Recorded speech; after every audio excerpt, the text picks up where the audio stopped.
Hey guys, it's Loan Officer Linda here. In a separate video, I went over what these charts are and how to read them, what they mean, what goes into a credit score.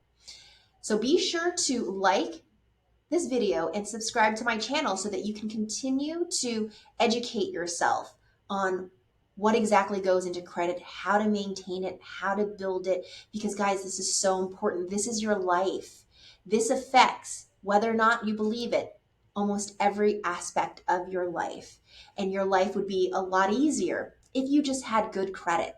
But to really understand how to have good credit, you need to understand what goes into it. So in this video, I want to discuss a major question that I have from a lot of my clients when I'm looking at their credit or discussing it. Excuse me.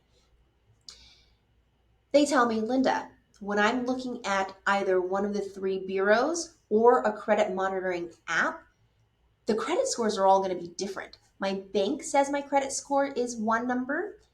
Credit Karma says it's something different, and they're not all the same. So which one is correct? The answer is all of them. Most people don't know this, but there are going to be many different algorithms to measure your credit worthiness. And a lot of the times, depending on where you're getting that source from, they're measuring your credit worthiness for the product that you're applying for or that you're looking at. But if it's just a general one like Credit Karma, they're not measuring your credit worthiness for anything.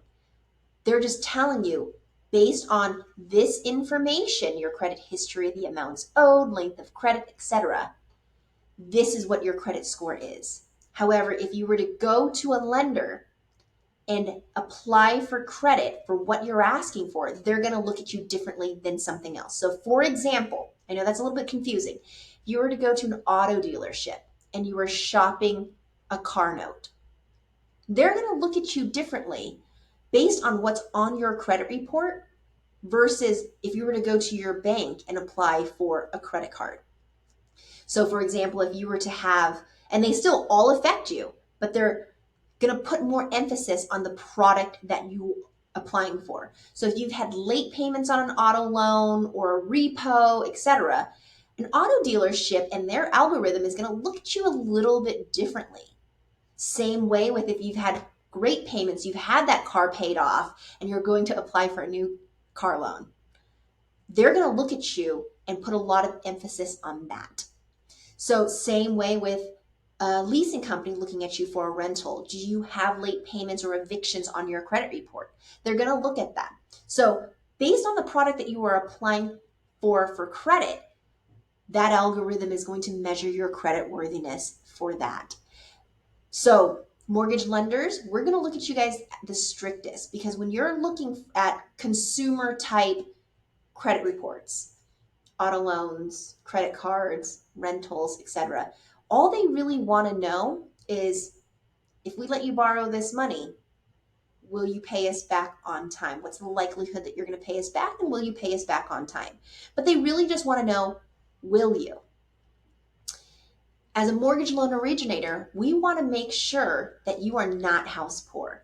We don't just look at your ability to repay the mortgage. That's one big part of it. However, again, we don't want you house poor, so we're going to make sure that we want to know what all of your debts are that are reported to the agencies, and if you can continue to live your everyday life.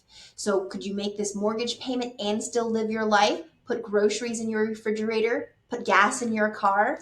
We actually do take a look at all of that. So we pull what's called an institutional credit report. And that's going to look at you a little bit differently for a mortgage versus a car loan or credit card.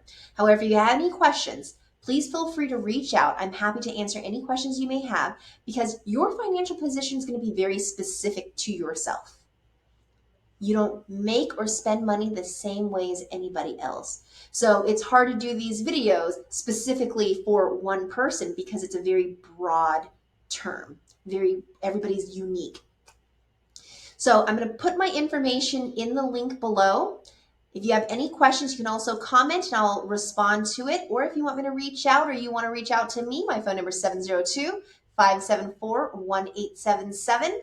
Or you can email me at linda.vo, V as in Victor, O, @nafinc.com. We'll see you guys in the next video. Have a wonderful day.